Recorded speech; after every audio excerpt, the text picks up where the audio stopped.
Hi, it's Nicole, and today I've got a card making video today featuring some of the products from the new Spellbinders Dolce Vita collection. Hopefully I said that right. I am playing with the Citrus Spritz die set, which is a smaller die set, and then the Lemon Fresco embossing folder. I have a lemon tree. It came with my house. I somehow have not killed it.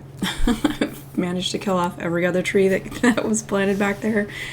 And it is like super overgrown, makes like 400 lemons every year. I end up giving them away to anybody and everybody for like months.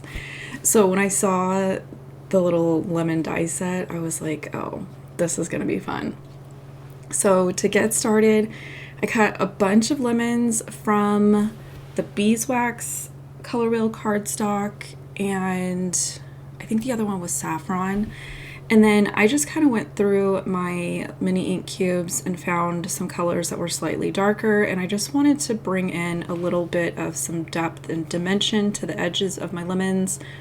The first card that I'm going to put together, I wanted to do, I don't know how to like word the technique. I've seen it in a bunch of card making tutorials. I like to put them on when I'm like cleaning my house. I'll put on like different live events from different YouTube creators, and it's kind of where you take a repeating shape and cover the front panel of a card. So I wanted to do something like that, but I wanted to also bring in like some greenery and some of the little like florals and blooms that were also included in this set.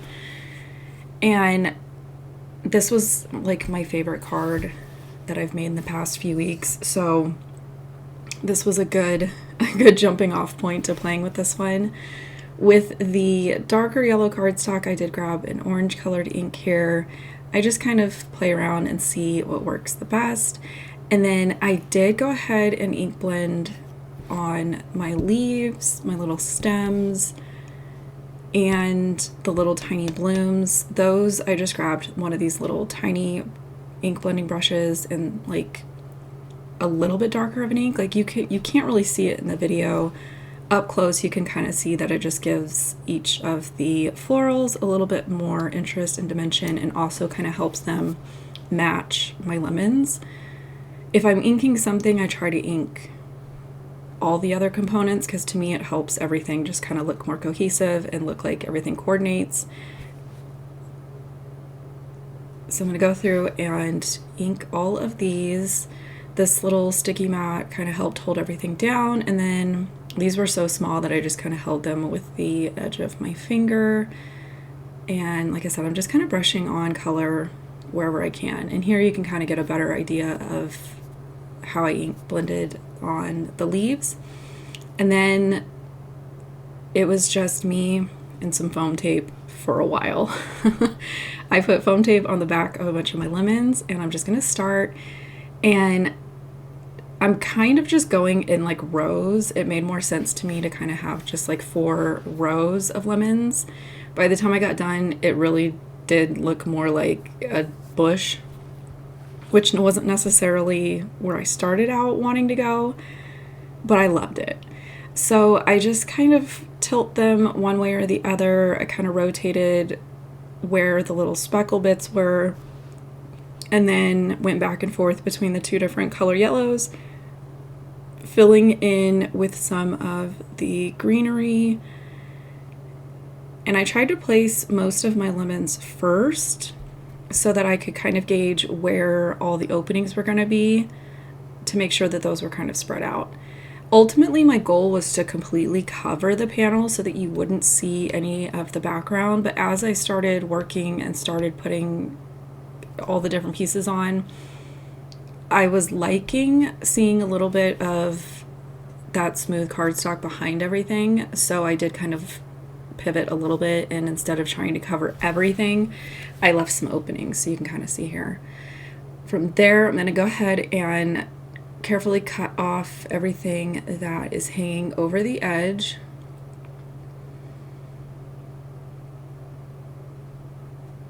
And it's usually at this point where I remind myself that I need to purchase bigger scissors. I have the Spellbinders, like straight edge ones, in my cart, and I just keep forgetting to go like grab a couple other things and pay for the stuff that's in the cart. It's one of those things that you just don't think about until, you know, you're using a tool that doesn't work that well, that you realize you need a better one.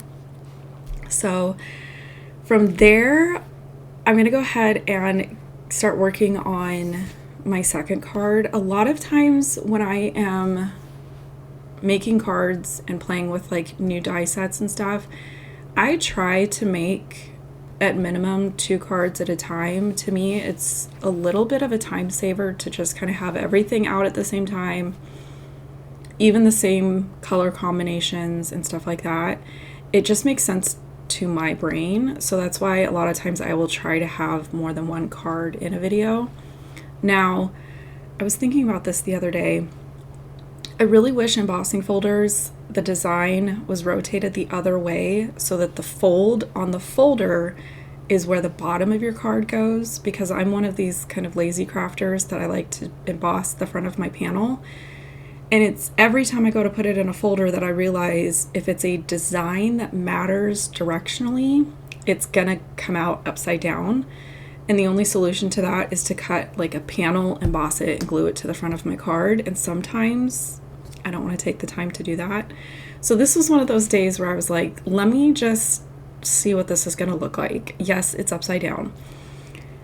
I embossed it, I'm looking at it, and I'm like, you know what? By the time I put my little like lemon scene on the front, I think it's going to be okay. Is it upside down? 100%. But I think it's subtle enough and it's pushed back visually from your eye enough that I'm okay with it. But I really kind of wish that they would switch the fold on the embossing folders that have a directional design, if that makes sense. I don't even know how to like type that out to like send an email to people and be like, hey, pretty please, can we switch where the folder closes so that I can stick, you know, my whole card panel in there, the whole card base, I should say. So I grabbed a couple of my lemons here. I didn't go through and like ink every single thing that I had die cut at the beginning because I wasn't 100% sure if that second card, if I was going to want the ink blending or if I was going to want like the look that you get from just non-inked cardstock. Like to me, it's two kind of completely different vibes. I was really liking how the first card turned out, so that was kind of where I decided, okay, I'm going to go ahead and ink blend the lemons, the leaves, the florals, same thing, and then just kind of have that soft pink background. These sentiments are leftovers from probably 3 card projects at this point. I had done like 2 passes of this with my glimmer machine, cut out the different layers, and then all the ones that I didn't use, like the first time, I put them in this little baggie. The next time I pulled them out, I used some, put the rest in this baggie. These things just keep coming out and I love them. I was able to find 2 that would work really well. I feel like the font and the gold glimmer worked really well with the lemons as well. So I'm going to put the sentiment down first and kind of work around that and build like my little tiny branch of lemons around that. I feel like sentiments for some reason, yes, it's the same thing as like a title on a layout. For some reason, sentiments are always like the last thing that I think about on a card if the card isn't designed specifically around a sentiment, if that makes sense. So sometimes I'll get to the end of making a card and I'm like, shoot, I need a sentiment, and I have no idea what to do at this point, especially if, let's say I'm playing with a die set that like doesn't have a coordinating sentiment, or maybe I didn't purchase it, or you know, whatever the different reason is. So that's why when I shop for sentiments, I try to look for things that are pretty universal, whether it's what the sentiment says, the theme of the message, and like the font. I want to make sure that I'm kind of investing in things that I can use over and over again. This one, I'm not 100% sure if it's still in stock on Spellbinders website. I have been able to link it before, still in stock at scrapbook.com. And I want to say maybe Simon Says Stamp. I try to link in the bottom of my videos in the description where you can find things, but I only link them if they show that they're in stock, because sometimes stuff doesn't get like another run. And I never know if somebody's watching this a day after I've posted it, a month after I've posted it, 6 months later. So I don't want to have somebody like be frustrated with a dead link, but sometimes they happen. So I'm just still kind of building this little mini scene here, which this was super easy, and this card came together super quickly because I had done all of that die cutting and die cutted like extra pieces for my first card. So this sort of just became a almost like what you would consider a leftover project. And I think that's why it went together so quickly, but it looks different, but also coordinates at the same time. So that's usually my goal when I'm doing like a card set or something like this.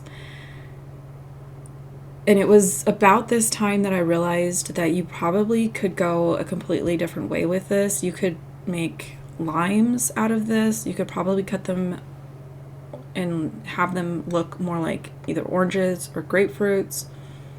We used to have a grapefruit tree, and when they're little, they did kind of look like this. It's when they get bigger that they kind of get more round.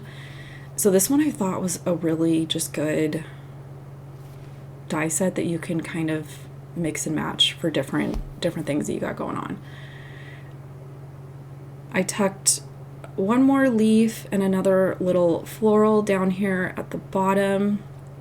And then I loved how the pink one was. The yellow one, I'm going to go ahead and add my sentiment, and I'm actually using the sentiment to cover up where I had glued something on top of a lemon and then ended up pulling it up. So I have a little bit of a ripped paper situation.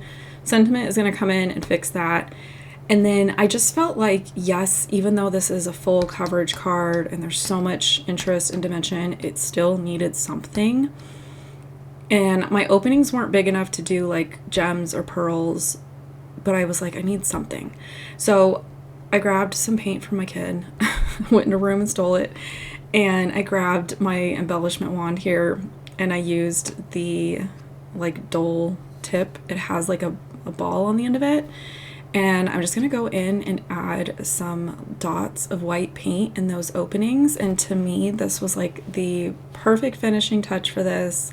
This is something that I'm kind of putting on like my mental list to do again in a similar situation where you've got, you know, a bunch of stuff going on your card panel and you want to come in and bring in some more details, but maybe gems or enamel dots or something is too big and maybe splatter is too messy. This I think is going to work out really good. And you can see here, I'm going to bring it up to the camera and you can kind of get a better look at how that turned out. I loved these. This was such a fun project to work on. I hope you guys enjoyed this. Here you can see some detail images of each card and then the set together and how well they coordinate together. If you're new to my channel, I would love for you to subscribe. Hit that thumbs up button if you liked this, and if you have any questions, go ahead and leave them down in the comments below, and I will catch you guys later. Bye!